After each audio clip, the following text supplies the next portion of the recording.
absolutely happy to pick that up. That's the power of the Global versus the Weaver before he has any sort of Dispel item, which looks like it's going to become very late in this game as Yatoro's opted for a Deso build-up. Another reason that kill was pretty valuable, right? You slow down the Deso, limit the charges you can get in these early exchanges. The slower it is, the worse it's going to be, because his pace is very strong right now. And of course, Dyrachyo, we have not seen Gyro too much this tournament, but the big upside for this hero is the stacking, right? It's not something we've seen gaming go back to a lot as the game's been very bad, but this triangle is getting stacked and is waiting for Gyro to come in.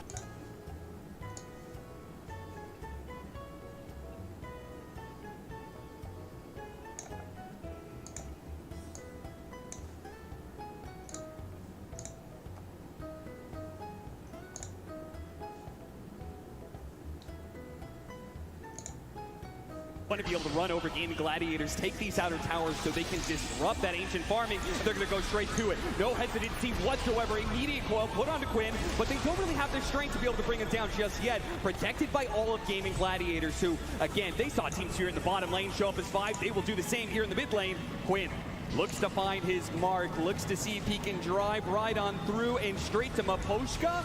He'll find him here in the corner and clear out most of the trees, but Larl's actually going to bounce back in here. They're going to retake the fight. But Poshka's going to stand and fight as best he can, but they pick off Ace immediately.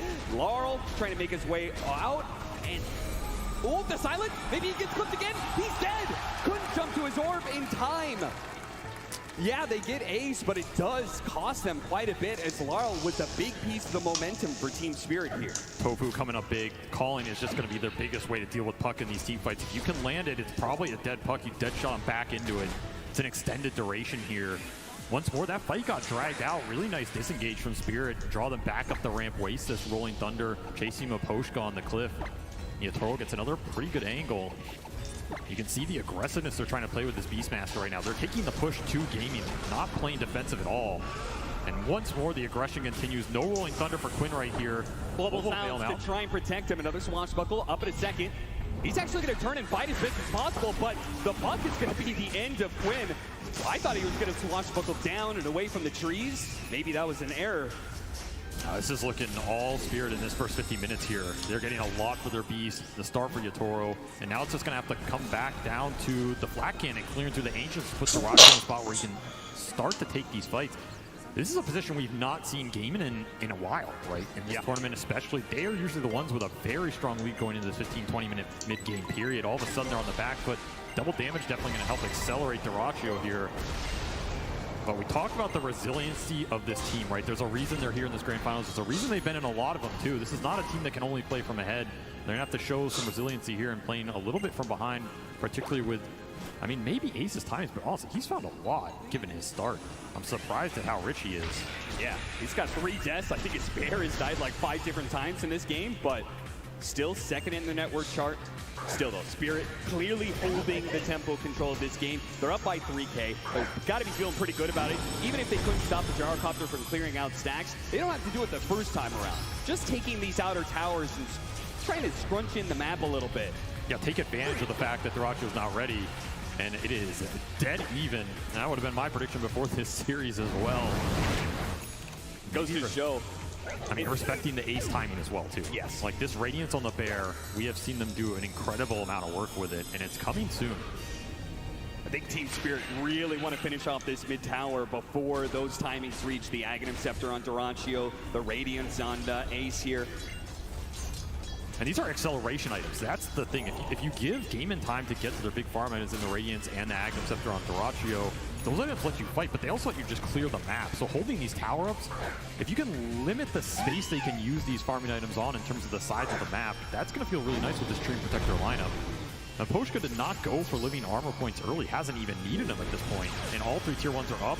Another aggressive foil play. Tofu with the calling, trying to protect Mira just outside of that silence. Use the snowball, trying to get some distance. Nice dead shot, though. Actually hit Larl in the background. Yeah, but the exchange on the other side of the map, Ace going down to Yatoro again with this Desolator. Instant reveal, gets 2 charges on it, plus a bear kill as he was just pushing towards that Radiance.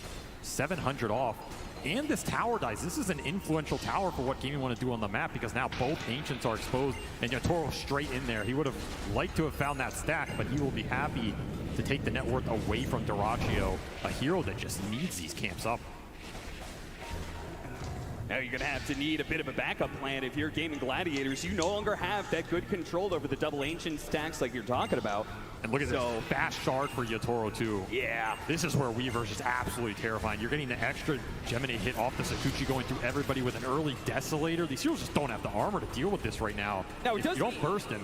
He wants to play super aggressive and like get on top of people, which against these kind of silences could play against him. That's why it's very important for them to get this Aegis, get this second line that gives them time to get the BKB up on Yatoro so he can't get punished just yet. I mean, this man has absolutely no chill. He's not here to win an Aegis. He's here to take it away from you. And right now, he is controlling the tempo of this game.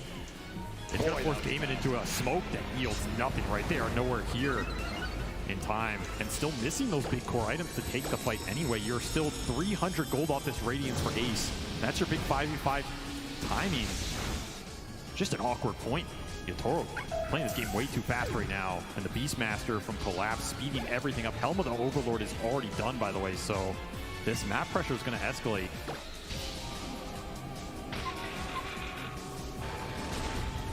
Gaming Gladiators really not able to do much besides just kind of make sure Duraccio doesn't get smoke ganked.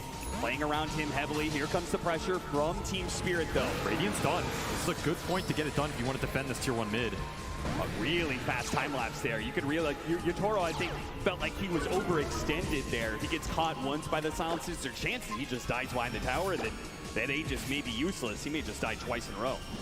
And that's why this build's starting to come together before he needed it, right? Because Yatoro still doesn't have a defensive item. The Global's still very effective here against Spirit. Laurel also considering a BKB this game on Puck early just to deal with the calling and the global silence that's coming out. Gaming have a lot of tools to lock down these mobility heroes if they can find them. Right now, Maposhka just doing some scouting. 2 minutes spot Maposhka, but there's nowhere for him to really run. He knows it too. He's definitely been caught, but he got some good information that'll lead to the pickoff on Ace. He saw all those heroes and he said, guys, this lone druid is alone in the top lane again. Kill him. The single target physical burst is way too fast for this true form to even be considered in terms of casting it. They just had Ace's number. Radiance reveal down the drain as his timings are going to get prolonged yet again. And Collapse, he's just farming it up. Not too worried about playing on game inside of the map right now. Just wants to hit his own BKB. It looks like Team Spirit, they're just going to work towards a triple BKB timing eventually. Look towards that second Roshan with it, get the spell and debuff immunity up for the silences that are causing them problems in the fight. Then you're not too worried about anything as Quinn is getting shredded by the death. Yeah, even if you get out the Rolling Thunder, the physical damage from Yatoro is too much for him to handle. Tofu was kind of desperate, wanted to be able to get that kill on Mira, maybe trying to take away the Aegis, but frankly, he doesn't do nearly enough damage right now to deal with this carry, even on low HP like this. Missed the dead shot on Mira. Managed to sidestep that one, and they'll die Tofu pretty easily. Yatoro does manage to get off the timeline server so barely. Meanwhile, Celery's picked off in mid. Team Spirit, they are absolutely outplaying Gaming Gladiators right now on the map. They just know all of these heroes are getting picked apart. There just seems to be no response whatsoever from these Gladiators. I mean, there's nowhere to run, right? You need to combine the damage here on Gaming to get anything done right now, and instead it's just Team Spirit going on you on multiple lanes so you can't group up. Aegis still up for 2 minutes here. 8 Deso charges already done for Yatoro as he is just slowly claiming your soul. This is going to escalate fast. This is a scaling lineup too with all the auras they can bring to the table. The Swarm's going to go through. You have Tusk physical damage to pour in on top of it all, and a Chrysalis for Yatoro. I mean, how many aggressive items does he need in this game? I love the fact that he's like, yeah, I don't need that BKB yet. Still have the Aegis for another minute and a half. And considering the pace of game right now, it does kind of feel like he's going to get that BKB once the Aegis expires, because this is going to be another team fight and perhaps another objective taken. 21-minute Wisdom Rune coming up. Tormentor, an object as well. Silence already going out. They're trying to lock down this Weaver, trying to stop him from killing anybody. It gets off the time lapse though. Forces a little bit of a resources out of Gaming Gladiators. They're just throwing some damage around. Laurel looking at that back line. You got to be careful of giving Duraccio these good flak targets up front, as they're going to trade a bunch of the Bears HP. They're still looking for Poshko over here. They don't have the detection to catch him out. Something is going wrong with the detection on this tree, and for sure, he's just getting way too much information, way too deep right now. Team Spirit will play it safe, play it slow. Aegis out in 50 seconds, so you have to think about the timer here. Look at that burst damage. Quinn caught by the coil and instantly killed by Yatoro. And you can feel it. Yatoro is seeing an opportunity. They're going to be able to cut down Celery. And now he goes in for the kill. The Aegis does expire, but the rest of his team provides the disable. true So form. as Second Life comes back up, he's going to shred through Ace. Looks over to Tofu next. Now, last left perhaps, Duraccio trying to run him down. Duraccio doing his best he can, but up against 3 different cores, he can't actually fight back. He has to run away. Oh, missing out on the dead shot. Yatoro is unstoppable. He's just diving to the base like it's nothing. You just think about it again. 30 HP is the only thing that'll save you from this man right now. He's just running rampages through the fight. 12-2 in 22 minutes. He is just taking everything and more. He has the auras to back him up.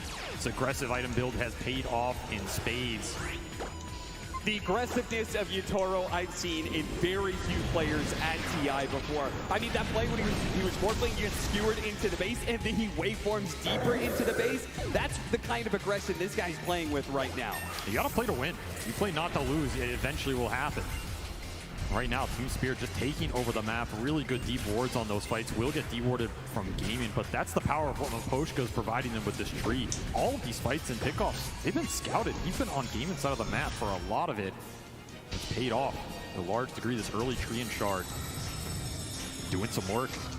And of course, the vision's really nice for these silencer lineups, because if you're the one initiating on gaming, forcing out awkward globals, taking some damage on your backline, the fight gets very weird very fast, and suddenly Yatoro goes in, he kills somebody, time lapses out, there's a black dragon, pouring some fire on somebody else. Too many fires to put out quite literally here. And once more, Maposhka just scouting out the moves from Gaiman, gives them all the setup in the world. This is deadly, man. The cores from Spirit are converging on top lane. Look at Maposhka, man. He doesn't care if he gets caught. As long as he gets information for his team, he knows all 5 heroes of Gaming Gladiators are up here. So Team Spirit are going to slowly approach. They're going to group up together and take this fight. Yatoro just time-lapse to the fountain and back to get his BKB. He will not have time-lapse for this fight because I don't need it. Overgrowth with the 3-man coil. It's looking beautiful, and Yatoro's right in there with his fresh BKB to lay the damage into these cores. Once again, Ace has no chance with the bear, and of course the Beastmaster's gonna lock down that ball. You're not going anywhere, Quinn. They're gonna catch more. Tofu's gonna be the last one down. Durachu only survives because of his TP. Everything coming together. Triple BKB instantly revealed all together on the exact fight Maposhka sets up. It's just beautiful gameplay here from Team Spirit, and Gaming still searching for answers, because the second these fights start, they're already over. They don't even know they're coming. Yep. Yatoro, he does not need an ultimate at all to take these engagements when they are completely one-sided. It'll be more objective pushing. This is just a beautiful 4-man overgrowth setup. You could not ask for anything more. Swarm hits everybody, and then you get the safe roar for the Rolling Thunder after Ace goes down to just right-clicks. I'm making it look easy out here. The item timings, the positioning, all of it is just so perfect for Team Spirit. That's the power of vision. This is a team that won a TI previously off of vision advantage, and they're showing why. The Beastmaster might have got nerfed in this regard, but Maposhka doing his best Hawk impersonation. If you want to be worried about the Chen of Gaming Gladiators, I think it's the Tree Protector of Team Spirit that may become a problem in this series. Maybe there's just not enough sentries in the world for you to buy to catch this guy. I mean, he's dewarding them too. That's the problem. They are lacking sentries. They are lacking the detection. No one wants to buy a gem right now. I mean, you don't want to have to buy a gem for a Tree Protector, but we're getting to that point. And every time one of these fights goes wrong, you fall a little bit more behind with the... I mean, core heroes that don't want to function in these team fights from behind, right? Particularly the Gyrocopter. This is a hero you want to accelerate with the triangle, accelerate with the Ancient Camps, put him in a prime position like a Luna or something where he goes in that fight, he's the absolute raid boss. Duraccio has escaped these fights, but across his teammates' tombstones, as he cannot output the firepower to match what Team Spirit are bringing with the ball right now. And everything is looking towards this next Roshan, which Team Spirit would be very, very happy to collect and put an Aegis on Yatoro with his aggressive DPS build. Not to mention, I mean, Laurel is picking up the speed right. He's just going for the Maelstrom right-click tuck. It's also a fearsome late-game beast, especially when you have that Beastmaster aura pumping in attack speed to everybody on this lineup. You have tag teams to buff the physical. You're gonna have multiple scaling right-click cores here for Team Spirit. You're gonna need armor on gaming at some point. You're gonna need survivability. Satanics, AC, anything that buys you time in this fight. Gladiators only getting caught there. The overgrowth not quite landing onto Quinn. He'll survive as a result of that. Yatoro still gonna have a poke at them though. Quickly time lapses away before the silences catch him out. He's just so aggressive, man. He's going to start backing away with the rest of his team. As you said, 19,000 net worth lead. They're very comfortable. It's really just not slipping up at this point in time. That starts with being able to get the second Roshan of the game, and then comes the high ground push, which Gaming Gladiators, I don't know, what do you feel better about, a Roshan contest or a high ground play? Maybe game 2. High ground play for sure, right? You let him go into you, abuse the fact that the calling's a really strong defensive spell. You catch the tree in first, that's a nice pickoff. And it's actually really nice with the gem on the ground. Yeah, okay, so you needed a gem in this game. Miposhka will give it to you. That's a big pickup. Limit the vision, limit Miposhka's aggressive positioning. That was very deep, right? Especially for Team Spirit looking towards this next Roshan. They have the Beastmaster creep in the pit scouting it out. A rich man's Hawk, for lack of anything better. Just waiting on their vision. Yeah, the sad part for Gaming Gladiators is they can't actually do anything off of that play besides getting a little bit more farm than normal. They'll be able to push out some of the side lanes. I assume they know that Team Spirit's going to be doing Roshan sometime soon. Of course, they're doing it right now, and it happens so quickly. It gives you such a small window if you're Gaming Gladiators to actually be able to contest. So you're right. They're going to play for the high ground. They're going to try and see if they can make Team Spirit slip on that staircase. Just a question of what are they going to get up for that high ground defense, right? It's the Daedalus on Dyrachyo. That's going to be the big DPS item here. Ace is just, I mean, he's just going Wraith Bands. He didn't even get to anything else in this time period. It's just going to be armor up, try and survive the initial burst. Now, these Wraith Bands are pretty nice versus Team Spirit's minus armor rate. So they are very good value. I don't blame him for doing this, but in that other Lone Drew game we saw, I mean, he had a full harpoon before he went back for these Wraith Bands, so it tells you how far behind he is off that, first 15 minutes. Team Spirit shutting him down right now. And the question is, how do you want to go high ground?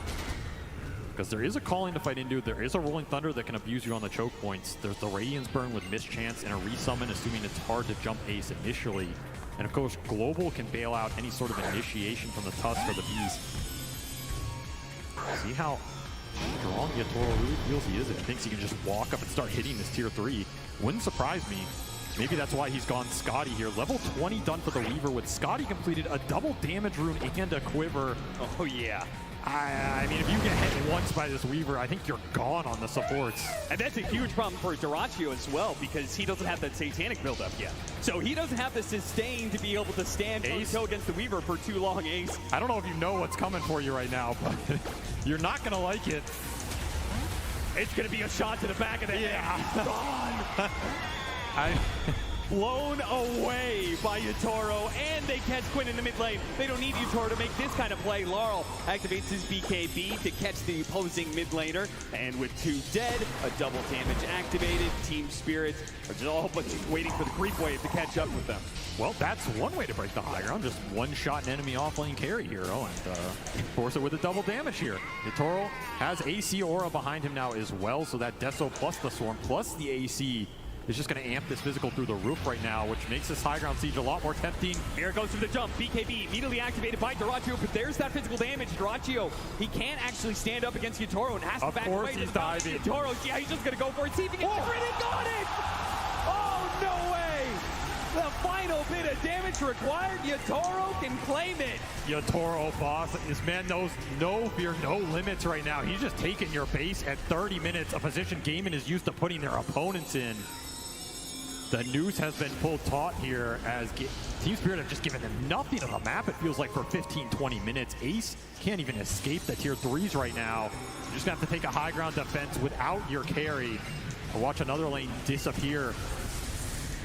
Yeah, I don't see how they stop this without Dyrachyo. I mean, I think Mira can also jump if he really wants to just force the issue. Yeah. This Tuskar is hella tanky right now.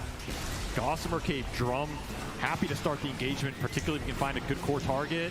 He got feared on the jump. That was incredibly impressive, actually, but it will not yield them the fight. And it'll be a second lane. 2 lanes barracks up for Team Spirit. And they still have a minute and a half left on that second life for the Weaver. That final push, I mean, if you're Team Spirit, you're here playing a full best of 5 against Gaming Gladiators, why not make the first game quick? Just for your own sake. Yeah, give them a taste of their own medicine. Uh-huh.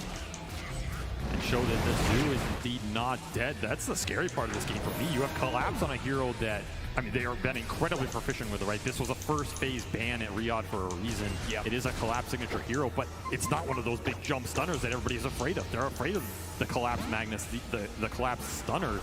This is a hero that just took over the map. He farmed, he played his game with Yatoro, and it was the raw aggression and objective taking to put gaming on the back foot. It's a scary thought if Team Spirit are taking doing it again, isn't he? Yeah. own strat against you, and yeah, time lapse to the base for some Daedalus action. It's your own X marks the spot. It's so much burst damage. When he's got the enchanted quiver on top of that.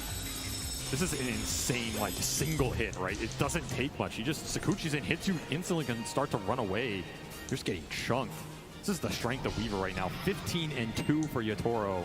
We are looking for his opening. Gaming Gladiators, it seems pretty clear.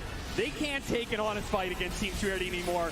They're going to have to play around the fountain here. As a jump forward, the Dream Coil is slowly taking him out. Tofu does manage to live for now.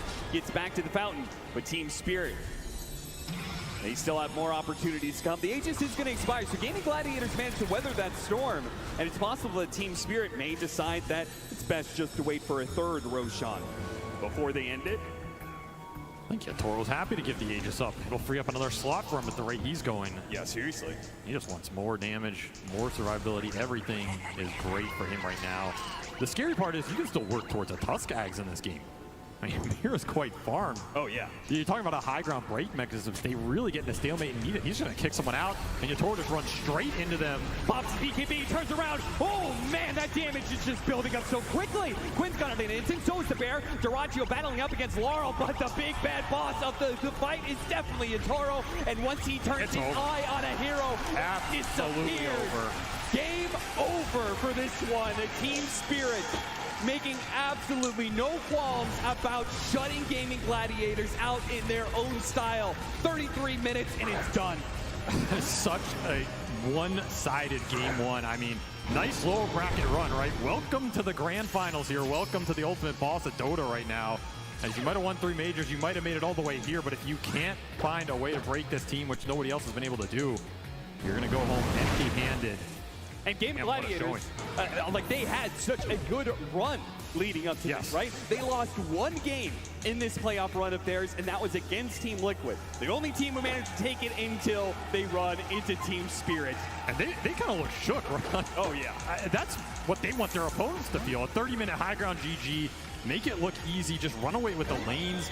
You had a couple power runes go Quinn's way, but he couldn't find anything on these side lanes. The mid clash didn't work. The side lane pressure mounted way too quickly. You had Ancients to fall back on for Collapse. Yatoro is just slaying people. Ends this game 18-2. This man's just padding his legacy stats at this point. I mean, seriously. He's trying to make a name for himself here, as he already did once before at TI-10, but if he can become a 2-time alongside his team, it would be something magical. But that game 1, that might have been convincing. We've seen plenty of convincing games in TI. It's a best of 5 for a reason, right, Avery? Absolutely. And there's some changes we can make strategy-wise in particular. What was one thing you would point for Gaming Gladiators that you would like to see heading forward in the series?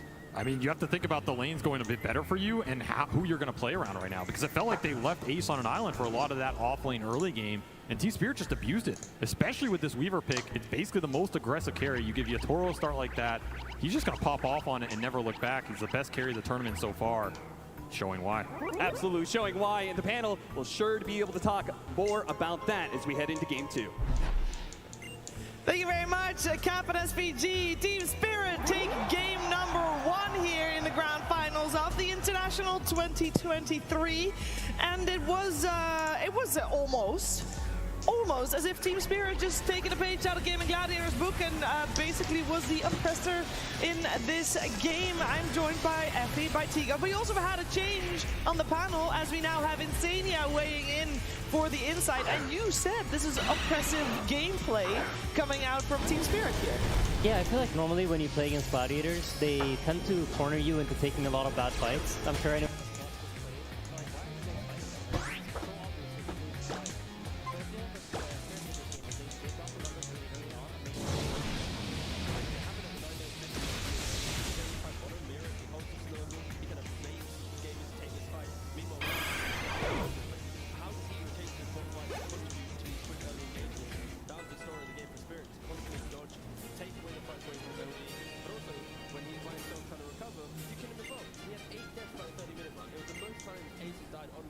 so far at the International. He was completely shut down. Yeah, and on the topic about Lone Druid, that game felt impossible for Lone Druid to ever recover because I think that Spirit had a genius lane versus Lone Druid and then came after. That's the interesting thing. They picked Lone Druid after they saw Weaver and King. Then conceptually, if you have these very high damage active heroes like Weaver and King on the lane, you should be able to go get their over and over again. And that's what happened. This looked fair a couple of times on lane. They were constantly trying to get it. They waited for that to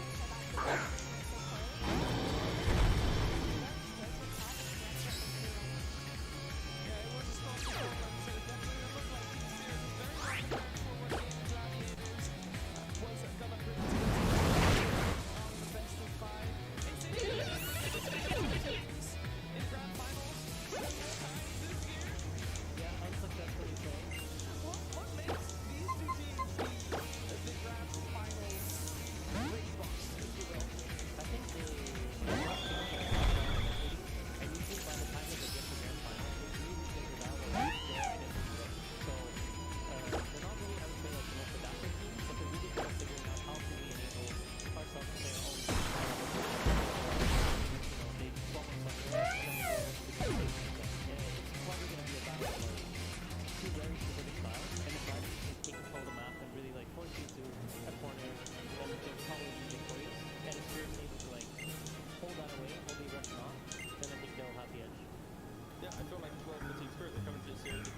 Hey, I'm sorry. I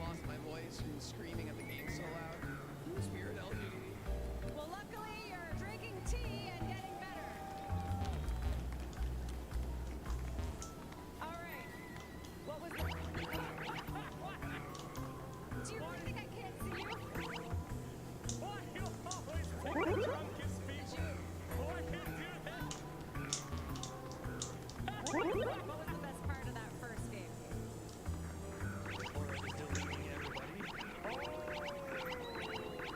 You know, Yutaro, it's funny you say that. That is what we call a sexy transition to what Flex was going to talk about. Absolutely. I asked these peeps up here who was the biggest Yatoro fan. You guys said you were Yatoro fans, right? Oh, yeah. He's getting me all my fantasy points right now. All that fantasy points. There you go, there you go. And you especially, when I said, is anyone a Yatoro fan, this guy ran up like 3 levels up and he just started sprinting. Why do you like Yatoro? Yatoro is the best carry ever. Go!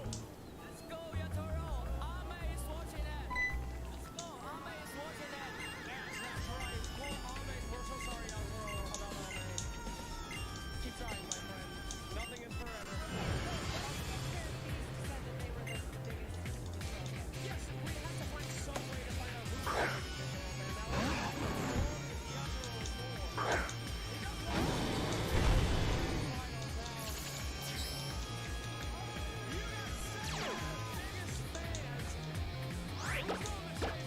Yatoro is more. He does want to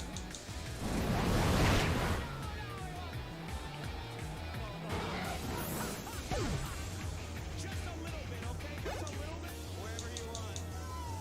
Anywhere you want it. However you want it. Just a little bit. Just a little bit. We got it. We got it. All right.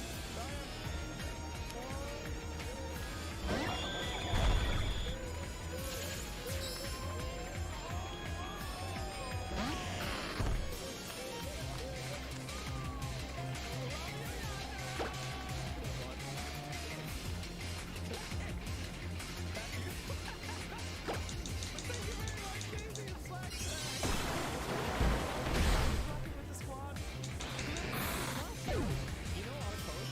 So if you get top 4 FBI, I will shave my head. Will you look us in our eyes and say, I promise you guys, if we get top 4, I will shave my head. Yeah, so we got top 4, and then we're like, alright, we got 4 days. Alright, and he's like, no. I said top 3. But we have vlog footage, so we went back and watched the vlog, and it's a very clear top 4. And then we got top 4. And he's like, he really thought of it.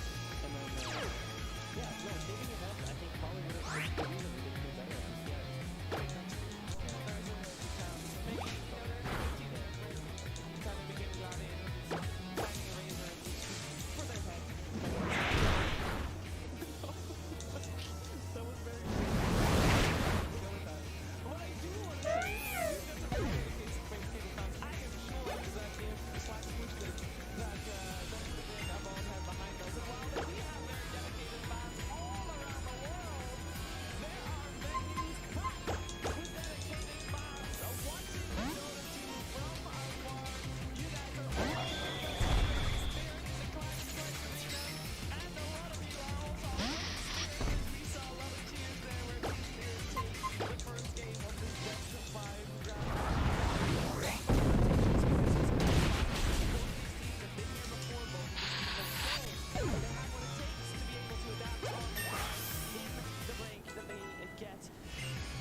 set up like the same thing where they have the Stone Druid and Almerta do very well in the off lane, and then you know we have Topher running mid.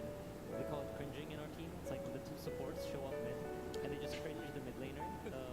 So I think they want to play cringe Varl, you know, make sure his game is terrible, but it kind of relies on the laning phase going well. And I think the Gyrocopter in many ways is pick to enable that. You want the safe lane to be strong. You just want the lane to go well, to free up Celery, free up Tofu to then go pressure mid lane and enable Quinn to then, you know, get the ball going. But in this game, it just, I don't think the lanes really played out the way they expected them to.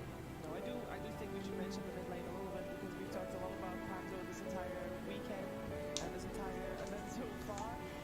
In other people's hands, other than Quinn, the hero's not been great. Overall, he's not a fantastically great with it this time around, Tigo. This game, though, he wasn't able to get the ball delivered. Yeah, no, he kind of fell flat. Horrible sign. But no, I think the early game for Quinn, he was able to make a couple of those moves. He was punishing the support from Spirit, but then it got to the point where he was making so many rotations that eventually Spirit knew which one to capitalize on, which one to punish. So I think they shouldn't be deterred from picking this hero. It doesn't matter if there's so many other fancy players to it, but yeah, the Quinn Pangolin is probably a hero that he would want to play a couple more times if he's going to try and secure this Aegis. I mean, the issue was he couldn't rotate on the lane that he needed to rotate to, Yeah. which was the Weaver lane, right? If he's consistently putting all of his efforts in playing on the Beastmaster lane, you're not really solving the crux of the problem, because even if you can get a couple of kills on that lane, Beastmaster's just going to sit in the jungle and farm for a little bit, while the Weaver is playing a supremely aggressive game versus your Lone Druid and not allowing him to come back. But when Quinn has looked good with the Pango this tournament, it's usually come out later in the draft, right? Yesterday they had it close out their second phase versus Azure Ray when they saw the Enchantress of the Naga, and it looked right there. Today they got it out after the Weaver. This is now we are not taking the Pango or that lane. Don't think so. So that's what they do. On the flip side, with the Weaver, you have a tough management ring, so things are going whatever the hero wants to do, the Weaver is going to be a kill me. Whereas like you can use that to get a kill, so it's a bit difficult for that. Difficult indeed to really see a lot of thoughtful faces there for Gaming Gladiators. And we have a lot of data on them. They played a lot of games, the most games played here at the International, making it all the way through a full best of 3 lower bracket. Means that Team Spirit has a lot of data to go off of as well in Stadia. How much in a best of 5 do you really put stock into the game that has been played, not just today, this morning, but throughout the entire tournament? Because I know a best of 5 generally also has like its own meta developing. Yeah, I mean, usually what's going to end up happening is you kind of get a good understanding for what it is the other team's trying to accomplish in the draft, and then how to adjust to it is usually at least for us, I think it's been a trickier part of the year. So, yeah, you definitely like develop your own meta. You kind of understand, like, usually game 1 is like a feel your opponent out kind of game, and you get an understanding of like, this is the idea I have prepared, this is the idea you have prepared, how do these two clash? So now gladiators kind of have to, you know, show their hand. They have to kind of mix something up. Probably won't be seeing gyro again, might see some adjustments to the bans so they don't feel like they're in a position where they need to force the gyro. Yeah, as a gyro enthusiast myself, I don't mind seeing the hero. Do you think they mispick this one, or? No, I think they want to. Okay. Would you have chosen the same cosmetic? I'm not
I'll play them. I'll play just as good as you. I'll get there, which is getting into your head for sure. But now you're in a situation where Jirachi, he's been playing a bunch of Weaver, a bunch of CK, and then later on the draft, this outpace ban. It has to be a perfect Razor game. I think Jirachi's hero has been very key for Gaming Gladiator's success here, and Team Spirit's really focusing it down. This opening pick from Gaming Gladiators we've seen quite a lot. It's been respect banned against a ton of games in this tournament, but obviously at some point it will make its way through. This is not the first time they get to play it on the main stage, and you know that's usually what happens when teams get all the way to the grand finals. Is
flexible to our role and just keep Spirit guessing, it wouldn't be a bad idea. I think personally though, like the only other player I can see sort of slotting into the safe lane would be the Alchemist that Fear mentioned.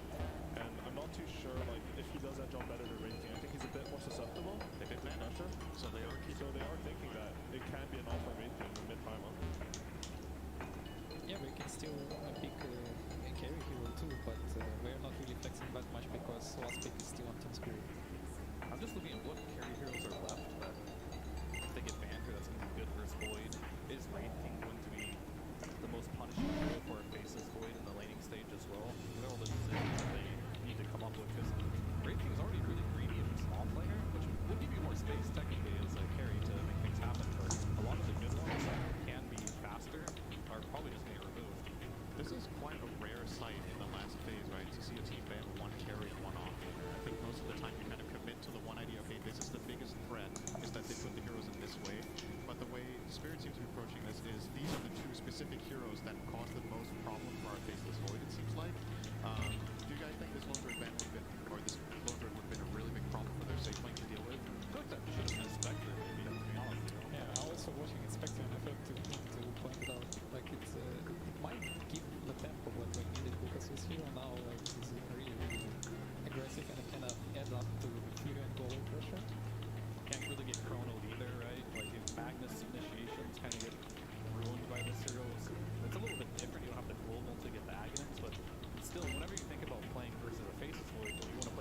Pops in here to try and deal with Mira. The silence is going to last a while. Can he get it? Yes. Quinn, very fast with the trigger there. Does manage to get a call. I'm going to try and dissuade Quinn of that notion. And he does manage to do so successfully, keeping him off his support. And the quelling saving Mira at the end of this round, so value pickup already for him. Volcanion